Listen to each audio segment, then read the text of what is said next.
Okay, it's back in session here. It's 6:18. We're going to regular agenda item 11, presentation discussion of a proposed amendment to Westlake Academy social media policy. Mr. Wilson. Yes, sir. Thank you, and good evening, everyone. So over the last couple of meetings, we've had an opportunity to review the social media policy.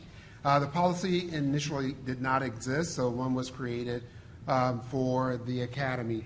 And during that process, the social media policy is intended to guide, to discourage bullying and negative behavior, as well as to give guidance and clarity to the school or to the Academy as we operate as an entity.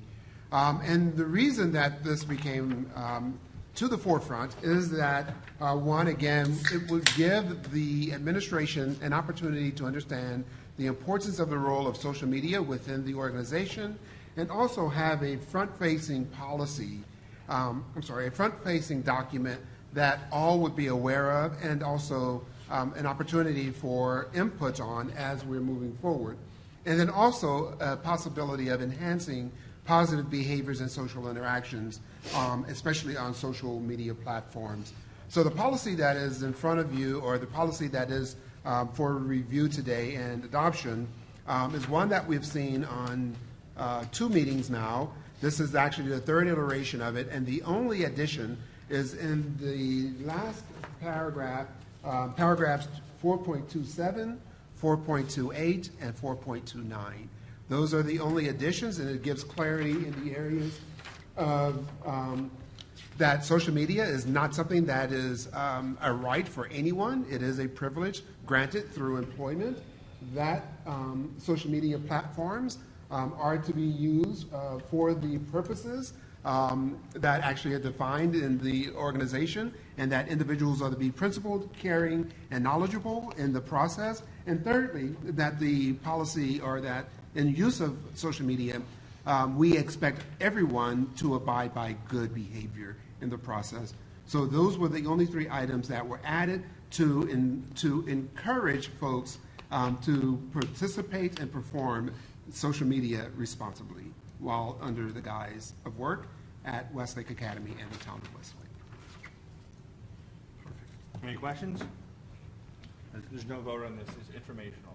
That's correct. Is there anything else you want to add? There is not anything else to that item. Okay. Well done. Thank you for getting that done. All right, close that out. Item number 12, presentation discussion of a proposed amendment to the Westlake Academy Student Code of Conduct.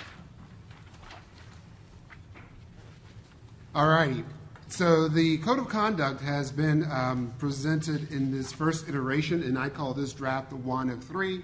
And there's some items in here that is really to give us an opportunity to truly explore how we operate, provide transparency and communication with the broader community, and also talk about the responsibility that we expect of our students as well as the adults on campus. And what this means by adults, when I say adults, meaning giving adults the authority to actually mete out the necessary disciplinary measures as we go forward within the academy. This draft is not necessarily the last of the items. There are items in here, so if I may hand over to Janet to let her speak a little bit about items that we would want to remove from this document as it's been presented, because there are some components of it that we are not required to have, but this was just really a framework from which we could work from. So, Janet.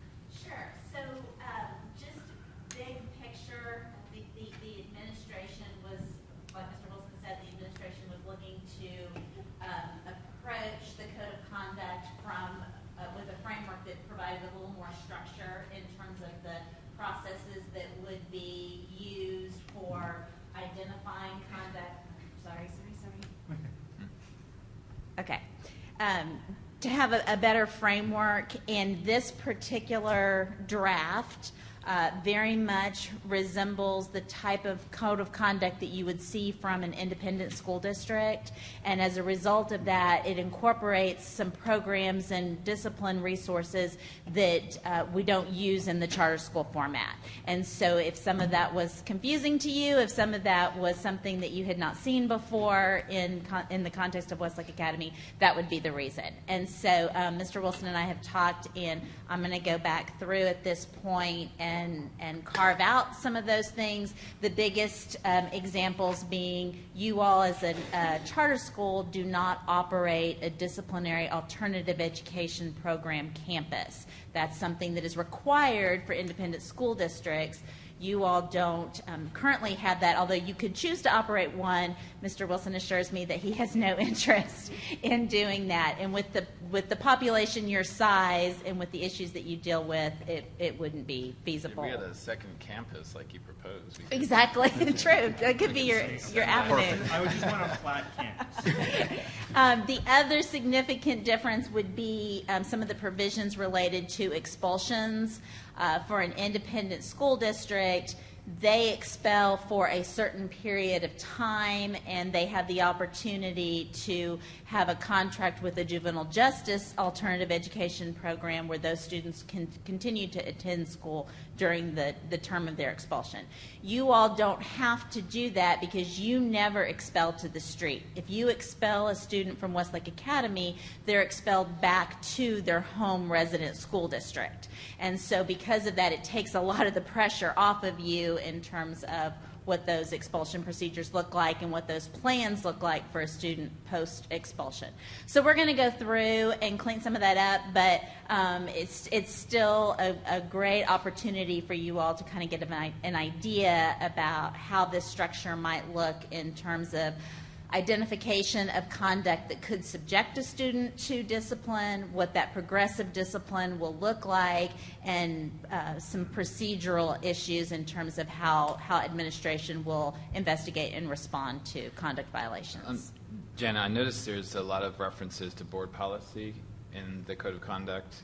Does all of that board policy exist? I know it's just X'd out right now. Not necessarily. Some of it does, and some of it you don't even need. So a lot of those references are going to be eliminated when we take out some of that. So you'll let us structural know issues. if policy is required, just to clarify. Absolutely, Yeah. yes. Anything that would require policy support, we'll be sure and identify that for you. I thought it was kind of interesting that this Code of Conduct actually extends to behavior off campus. It can. Okay. It just it depends upon when you're talking about off-campus conduct. The most significant inquiry is to what extent does the off-campus conduct impact the school environment. So that has to be the link. That has to be the link.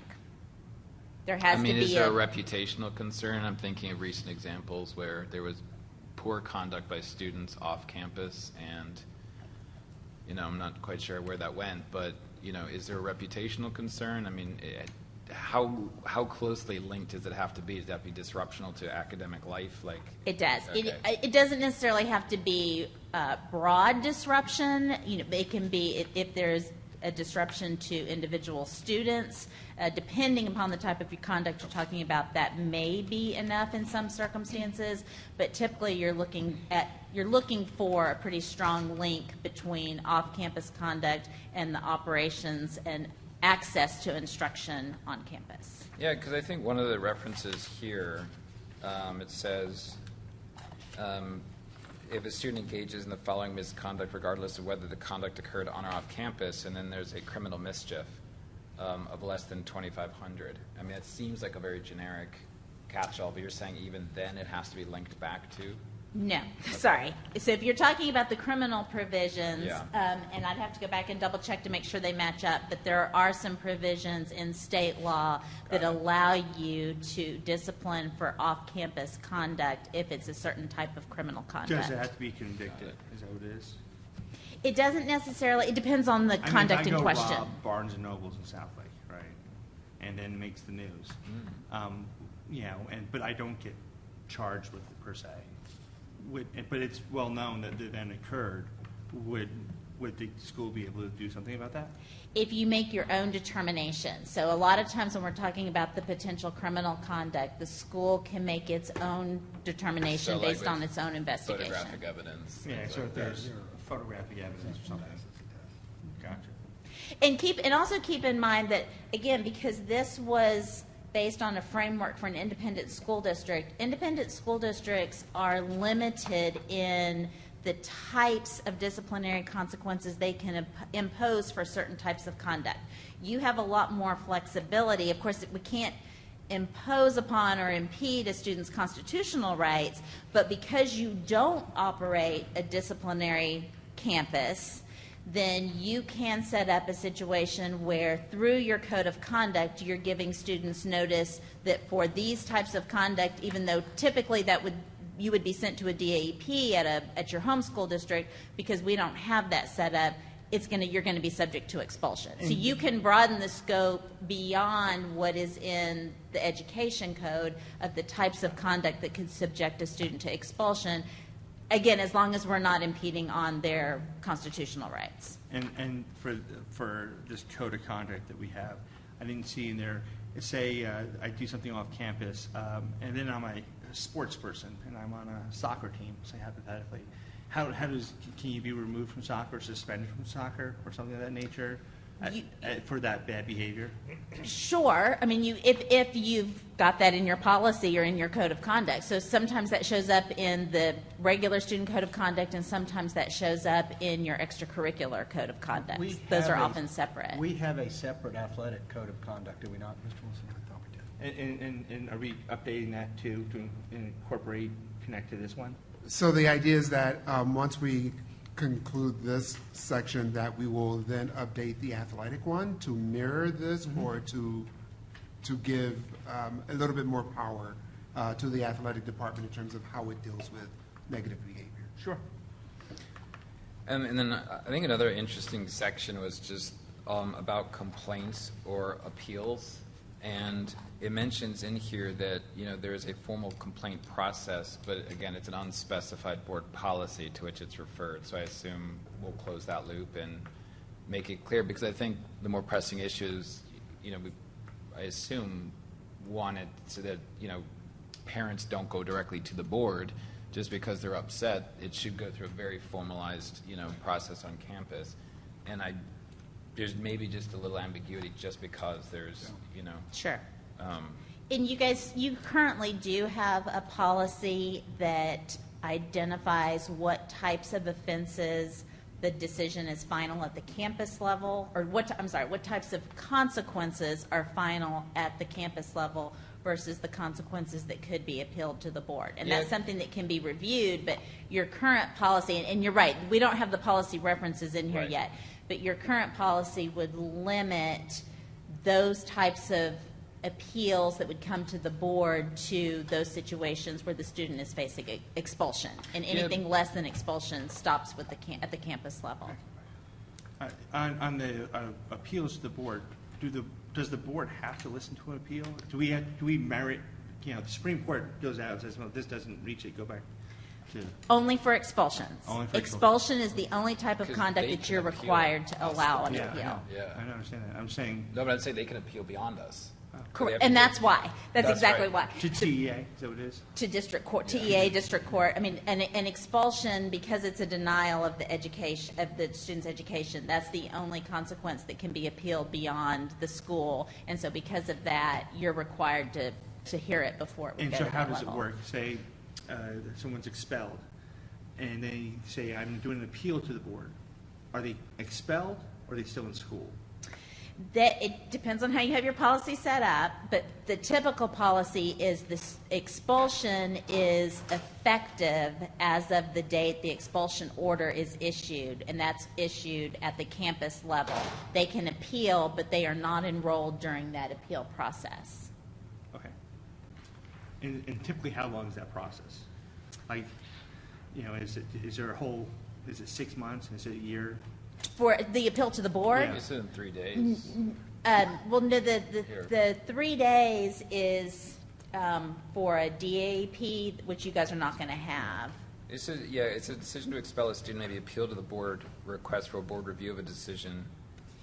It shall be made in writing to the superintendent within 3 days after receipt of the written decision. From Oh, the sorry, superintendent. 3 days to decide that they want to appeal it. Gotcha. But, so there's a 3-day, so one, at the campus level, there's going to be due process at the campus level. They have to have a hearing, they have to afford the student all of their due process rights at the campus level.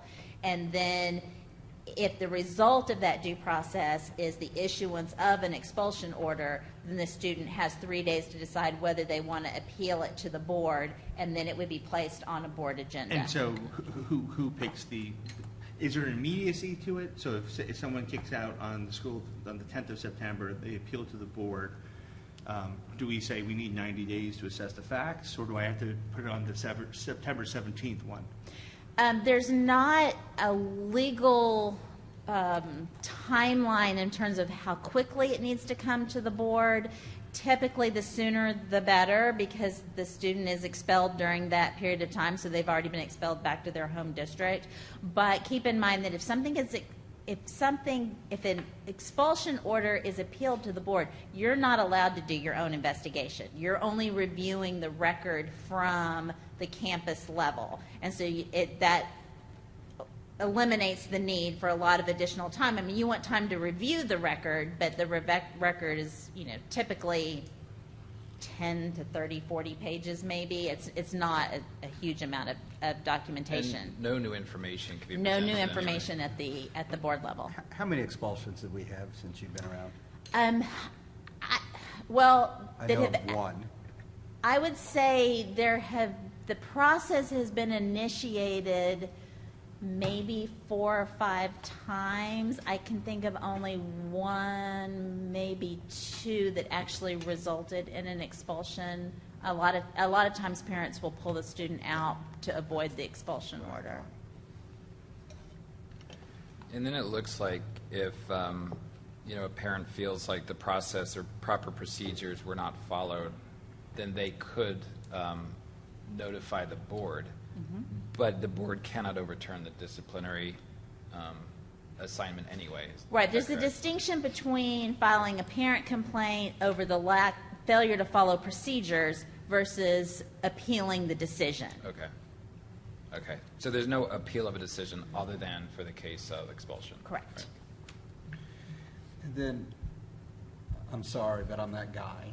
So once we get all this stuff up to date and where it should be, what are our protocols? Is it on an annual basis we look at this in the student handbook? What will we get in our protocols where this doesn't happen again? So ideally, when looking at procedural matters or policy matters, it is ideal to have a review at least annually to understand whether those processes or the policies are actually effective in doing the work that we want it to do. That's what I was hoping you'd say.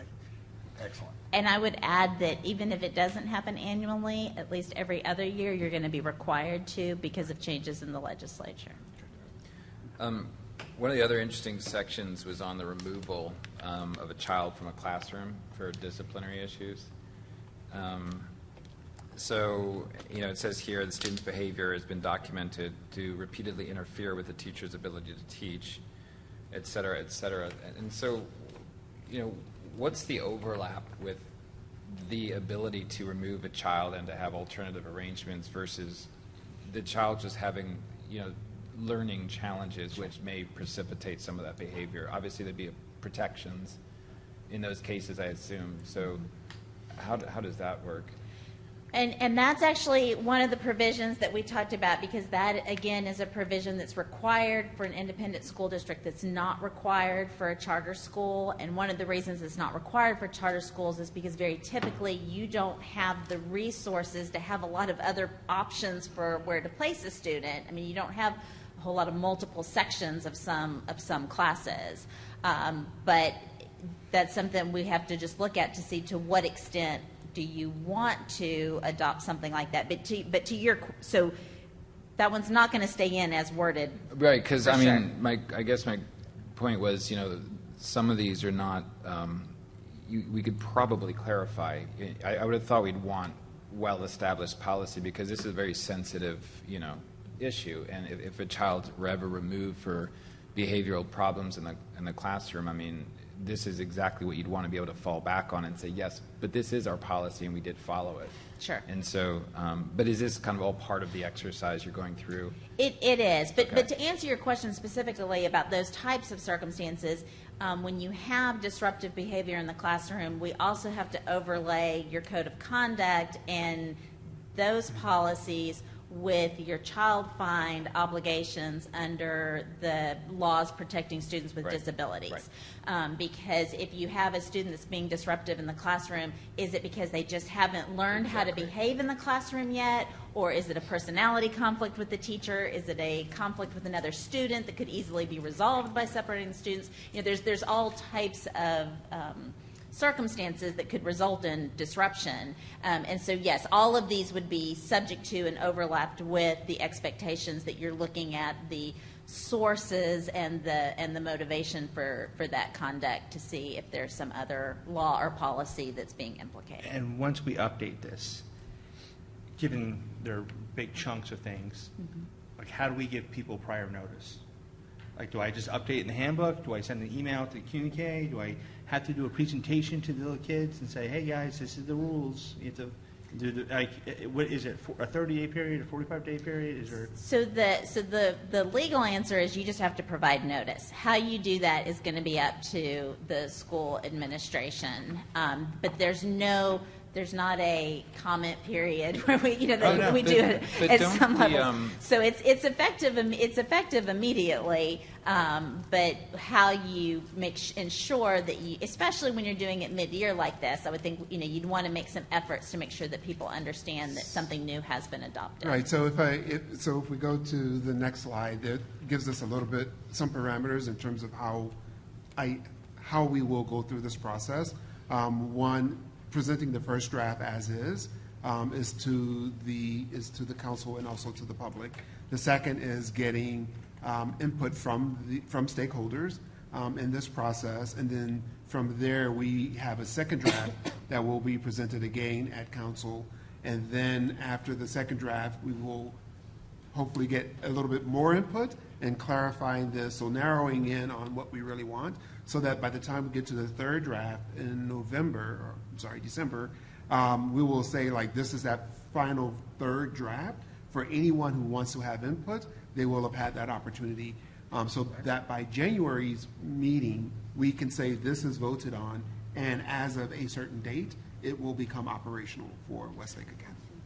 It makes a lot of sense. And I think having stakeholder input is invaluable. To the mayor's point, did I read correctly that students and parents sign a social contract accepting these policies? I mean, that's one way of getting them to.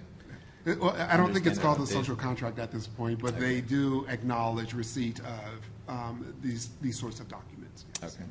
And the purpose of that is if you ever did get to a situation where a student was subject to expulsion, the first element of the due process procedures is notice. And so by having the family acknowledged receipt, then that's your evidence of notice.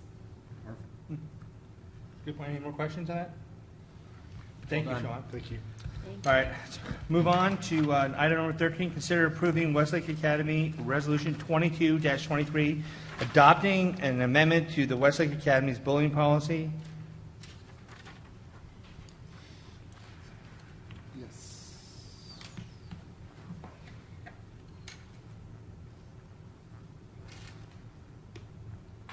All right, so the bullying policy has been presented to, again, the board as a draft.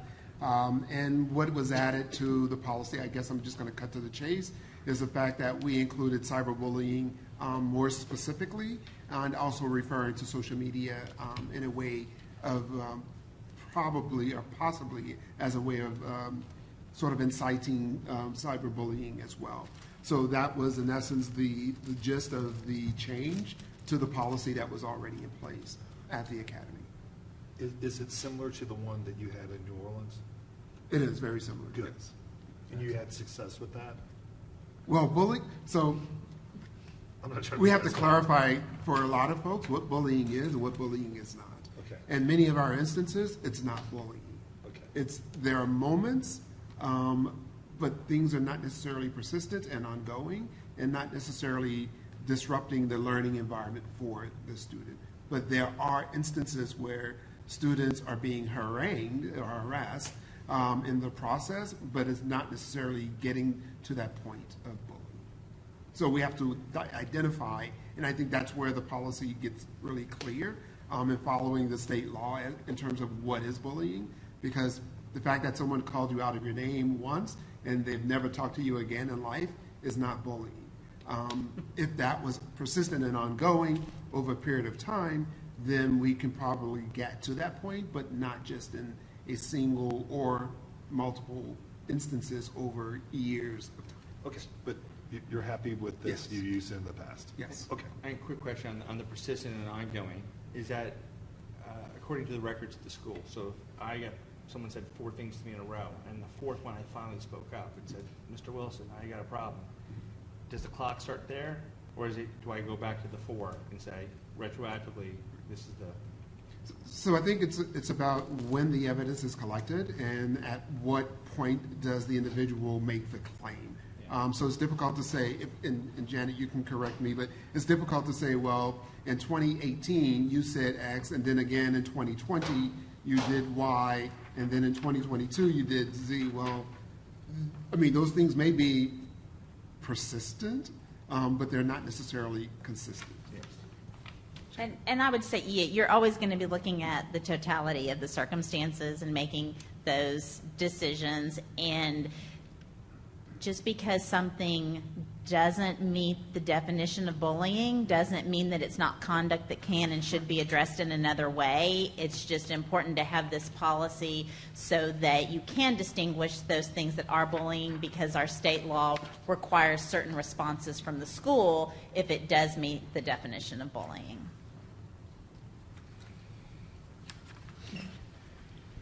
Any more questions on this? Yeah. Can I have a motion to approve? I'll make a motion. Can I have a second? I'll second. All in favor? Aye. All opposed? No nays? Motion carries. All right. Finally, item number 14, consider approving Resolution 2265, authorizing the acting town manager to negotiate an agreement with Steele and Friedman for the gym remodeling project at 2600 J.T. Ottinger Road. And, all right. You're up there already. Thank you, Mayor. Thank you, Council. This is just a follow-up from our discussion from the workshop. What this allows us to do is start negotiating with Steele and Freeman to be that CMR for that project. And then we'll bring the final agreement back once it goes out to bid and they understand, or we have final pricing, what their guaranteed maximum price to us will be for the project. And then we'll bring that contract back to you guys. Okay. And just for clarity, will include the concession stand, but obviously... Yes, when we do council recap, I'm going Yeah. to kind of go through a lot of things. Got it. For clarification. All right. Any questions on this? No? All right. We have to do a motion here. All right. Okay, a motion to approve? I'll make a motion. Okay, a second? I'll second. All in favor? Aye. All opposed? No opposed? Motion carries. All right, we're at the end here.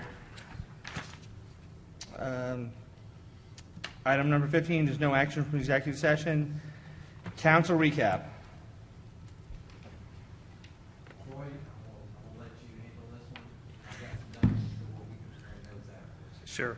Mayor and Council, I just want to recap the directive that was given for the workshop. So a couple things that I've got is, as it relates to the Arts and Science Building, is to continue giving the architect the go-ahead to start doing construction documents for that so that we can take that out to bid and get real numbers, today numbers. That would also include meeting with end users as it relates to the addition to the PYP building and getting a floor plan together and to see what that would look like and how it would fit on the campus. And again, meeting with Bennett Partners to do that. Set up a meeting with the head of school and Bennett Partners to review the 2012 master plan so we all have kind of an understanding of what that looks like, and then bring that back to council for review as well. look at getting an update on the older portables, and if we brought in new portables, what that would look like from the aesthetics and functionality and what would fit on that pad, the current pad that's there today, with the hopes that we could get new portables by the summer of 2023. Do a cost analysis as it relates to the A&S building, bringing on portables, and kind of what that would look like, and how we would pay for all the new buildings potentially that were proposed. That cost analysis would also include a lease to rent option. If we had somebody come on and build the buildings for us and we lease it for 5 years and pay $1 and kind of buy it out that way. So that'll be a part of the financial funding study as well. That would also include potentially doing a capital campaign and partnering with the foundation. That study would include that as well. And then we move on to the gym remodeling piece. We'll meet with the head of school to look at any potential space that would be available to house the Westlake Academy Foundation staff. At this current time, as part of that, we would ask that the architect, Glenn Partners, to look at that space and design it as a concession stand, with the understanding that that would not become the concession stand until we could find adequate space for the foundation staff. We will bring back the town hall lease that was on the agenda for tonight's workshop on the 24th. We will also need a little direction on the, going back to the Arts and Science Building, the storm shelter. Do we want to consider, does the council want to consider changing our current building codes so that it would not be as restrictive as it is today as it relates to that storm shelter? And that we look at something similar to what the Fort Worth ISD had done when they said, when we do gyms and we do dining facilities, that's when we'll build the storm shelter for a majority of our kids on campus. And we could do that in the February timeframe because we're in the process of, I was talking to the building inspector today, we're looking at adopting the new code, the 2018 code, in this upcoming year. Can't we grant ourselves an exemption? I don't think we can. I mean, your exemption is you can do a variance on the building code. Are you going to bring it back to discuss? Are you going to bring back actual formal amendment to the We'll policy? bring it back for discussion. Okay. As well. I think that makes sense. What is our current capacity for storm shelters on campus at the moment?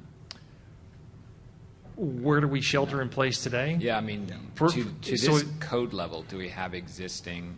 We do not. Got it. Okay. Because when the buildings were built, these codes were not Prior in to place. the- This strong of a code was not in place until 2015. All of our buildings were built prior to 2014. We'll also look at reviewing our naming policy of our buildings and how we do that, whether it be classrooms or naming rights to individual buildings as well. So we'll bring that back to you guys probably in the February timeframe. And then the gym remodeling project, I'm sorry, I'm bouncing around. The restrooms downstairs, will make that part of the package, the current package, but the town, or the council agrees that that comes out of town funding, out of the WA Capital Project Fund, to design that downstairs as well as the construction for that. And we would bring that back to you guys for final approval when those numbers come in. But that's a starting point for us. And I believe that's all I got on that. The only thing I had to add was dates. So the master plan would be coming back in January. The portables conversation would be November. And then that funding study that Troy mentioned would also be January. So those are the dates for bringing those back to future council meetings. Yep. A lot of it will run in tandem. Okay. All right. Thanks, Troy. Thanks, Troy. Thank you very much. All right, future agenda items. We have one item for June. Is there anything else we'd like to add right now? None right now? My favorite, 18, adjournment. Thank you very much, guys. Closing out at 6:52. Good job, Mayor.